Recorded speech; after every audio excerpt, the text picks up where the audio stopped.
Ada sebuah peristiwa pohon ara yang belum pada musim berbuah, tetapi sudah dikutuk oleh Yesus. Markus pasal 11 ayatnya yang ke-12 sampai ayatnya yang ke-14. Pertanyaannya, siapa yang bodoh? Dan yang bodoh adalah pikiran kita. Dan hati-hati jangan katakan yang bodoh adalah Yesus.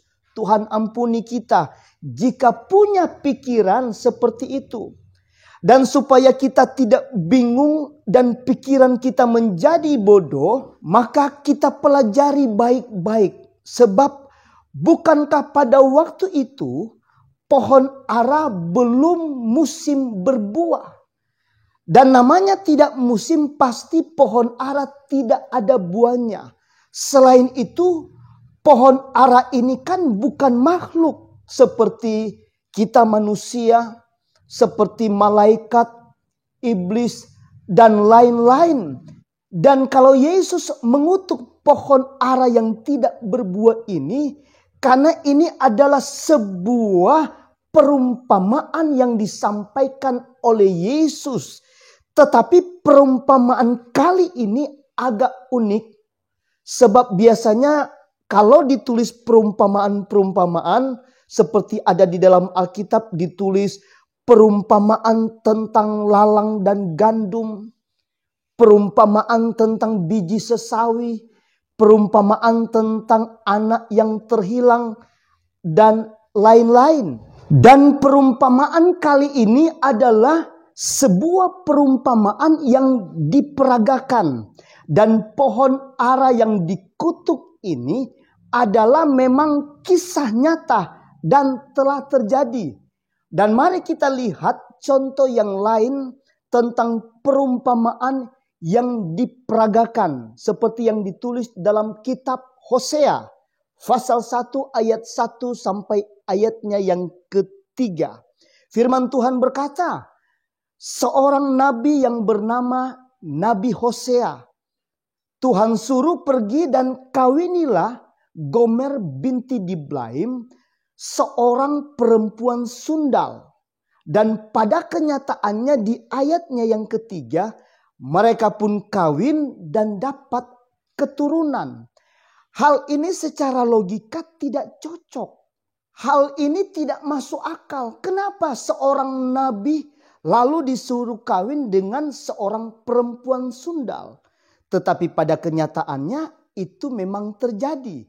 Dan apa yang terjadi di ayatnya yang ke-6 dan seterusnya?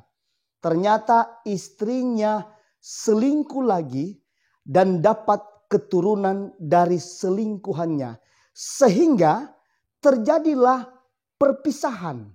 Dan dalam Hosea pasal 3 ayat 1 dan seterusnya, Tuhan berfirman kembali lagi kepada Nabi Hosea untuk kembali dan cintailah kembali perempuan yang suka bersundal dan bersinak itu.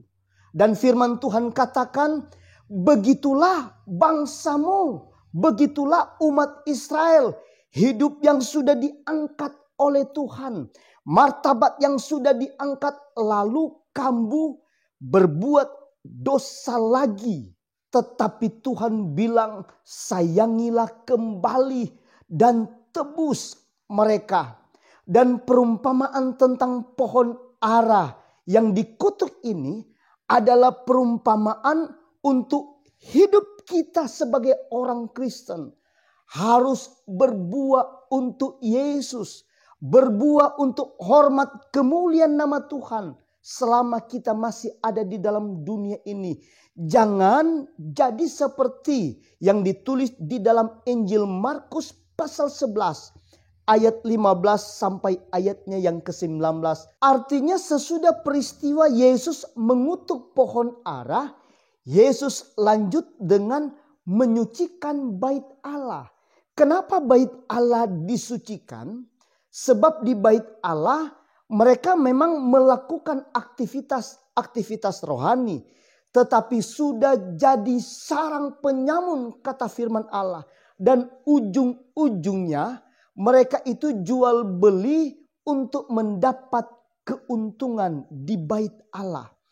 Aktivitas rohani, tetapi hidup tidak menunjukkan buah-buah rohani, buah-buah untuk Tuhan.